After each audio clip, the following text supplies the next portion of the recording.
These are psychological tendencies and biases that we all have, and here are the six main ones that I wrote down. The first one is incentive tendency. So, for example, a doctor prescribes you additional medicine because it pays for them. They prescribe you to a certain diagnosis that pays for them. It doesn't help you with the problem, but it pays for them. So that's how it works. And so that's why you have to carefully analyze what are the real incentives when you do things with people, because incentives work and avoiding pain works. That's what people are motivated by. Second, liking tendency. Let's say you're hiring someone and you like the person. You're more likely to ignore their flaws because you like the person. And so you're more likely to make a bad decision on that.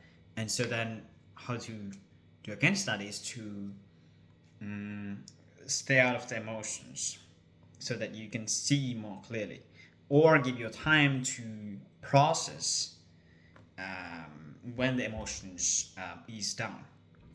Then disliking tendency. So let's say someone is giving a speech and it's a very rational and logical and good speech, but you don't believe them because you dislike the person, even though the person might be telling the truth.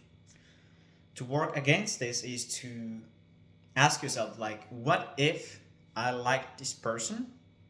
I would like this person. Would I then consider what they're saying? Would I then believe what they say? Then commitment tendency. You start to execute on a plan to build a product, for example, and it's not working. You keep going, ignoring the fact that it's not working because you feel that you can't give up this late. And how to work against that is to have a clear threshold and be very critical when in reality something isn't working. Better to have thresholds, like when you will jump out of the ship and not work with that stuff anymore. And then the fifth one is social proof tendency.